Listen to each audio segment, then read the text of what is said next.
Well, let's focus once more on one of our top stories this morning, with President Jacob Zuma coming face to face today with one of the party's top structures, and that's the National Working Committee of the ANC is expected to be meeting today. Our reporter Xoli Mngambi is outside Luthuli House as the ANC's head office is in Johannesburg. Xoli, a very good morning to you. Well, the aftermath of the cabinet reshuffle, which has caused a lot of division and a lot of upset people within the ANC and outside the ANC, is still with us today, and President Zuma coming face to face with several of the top structures like the top six and the National Working Committee today. It's going to be very interesting what's going to be said. I mean, we are coming into this day having heard the Deputy President, the Secretary General and the Treasurer General of the ANC expressing their dissatisfaction and saying it was unacceptable how the process was run, even going to the point of saying that list of the cabinet reshuffle was drafted elsewhere. And on the other hand, we are hearing Balega Mbete not really committing herself yesterday as a chairperson returning to the country. Very interesting dynamic playing itself out as the aftermath of the cabinet reshuffle. Well, that's right, Dan, and what you've described there is the top six leadership of the ANC basically torn right down the middle, with some of those that you've mentioned, Mantashe, Xoli Mngambi, and of course the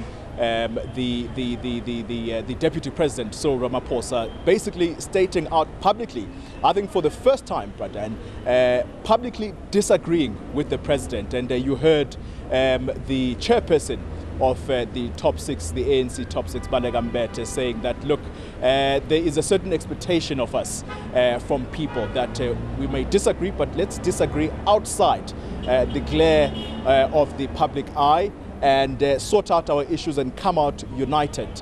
The Deputy Secretary General, Jessie Duarte, is basically saying something along similar lines in her Twitter feed, though. It was not through a comment. She was saying that we may disagree with the President and the choices that he has made in terms of the cabinet reshuffle, but as ANC tradition would predict, we then need to fall behind those ministers and support them. And so right there, Dan, you have a top six that is torn right down the middle. And then, of course, you had the memorial service, the Kathrada Memorial Service, which was held for the late icon in the Johannesburg City Hall, where you had even current serving ministers such as Ibrahim Patel, who attended that particular meeting. The other was the Health Minister, Aaron Motsoaledi, who were part and parcel of that meeting. What that would say about their allegiances at this time, really, I think there's no doubt there where their leanings lie at this stage, Dan. You also will have President Jacob Zuma face some of those ministers that he has removed from his cabinet. So he comes face to face with some of those people today. So it really does look like it's going to be a very, very tense meeting indeed. And everybody has been at pains to say nobody's questioning President Zuma's constitutional prerogative as a president of the Republic to appoint or fire cabinet ministers. It's the whole issue of the process. And this morning we wake up with the report of the chairperson of the ANC in Mpumalanga, David Mabuza, who's known to be a very strong supporter of President Zuma, saying literally that people like the Deputy President of the ANC, the Secretary General of the ANC, are ill-disciplined by going out and criticizing the President and reminding them, in his words, that they are not presidents. Indeed, he says that there's one president, and that is President Jacob Zuma. What Cyril Ramaphosa, Mantashe and Xoli Mngambi have done is basically ill-discipline.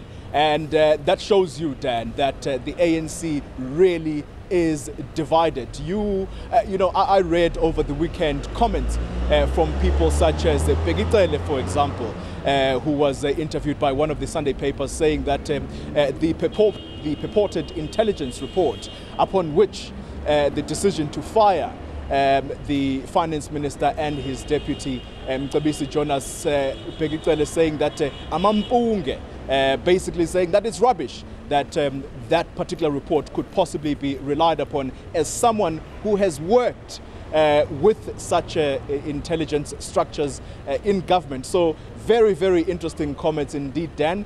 You have people like Ngwako Ramatlodi who are very, very upset. Again, reading comments being carried by some of the newspapers where he was saying that actually his firing came a little too early because he had planned to resign anyway from this government. So that tells you that a lot of ministers that some who currently sit in President Jacob Zuma's cabinet and some who've already now received a chop or gotten the axe, they may not necessarily have agreed with President Jacob Zuma, but I suspect the public would give people like Ngwako Ramatlodi a hard time to say, well, you're saying what you're saying now, that you would have resigned anyway. Well, why did you leave it until it was too late for you to be fired? So it's going to be very, very interesting times indeed, Dan, to see just how the ANC comes out of this NWC meeting. My understanding also, Dan, is that today being a Monday, it is also the top 6 officials meeting.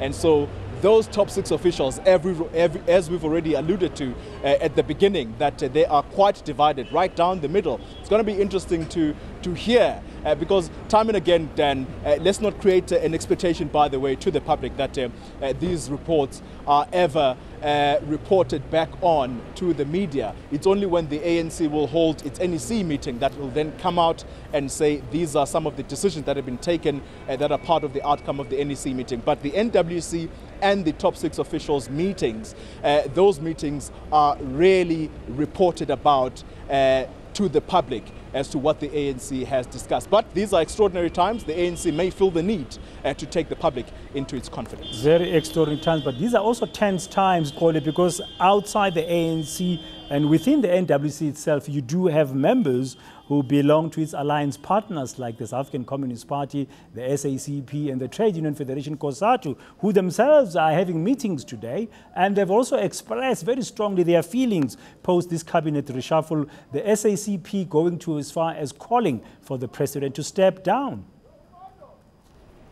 Indeed, Dan, that was the SACP on Friday coming to that decision. The Politburo of the SACP meeting on Friday and concluding its meeting on Friday and coming out very, very astoundingly saying that it is calling on the president of the ANC and indeed of the Republic. I suspect this time around they're calling on him as head of state to basically vacate office. It's going to be interesting, Dan, to see if COSATU, which is holding a special Central Executive Committee meeting of theirs today. It's a one-day meeting then, so we expect that there possibly will be an address tomorrow, which is Tuesday, to find out what the outcomes of the COSATU Special Central Executive Committee meeting is going to be. A lot of anticipation. Will they go the SACP route and call for President Jacob Zuma to step down? Also, Dan, we are hearing this morning, in fact, I have it on good authority, that the SACP is now going to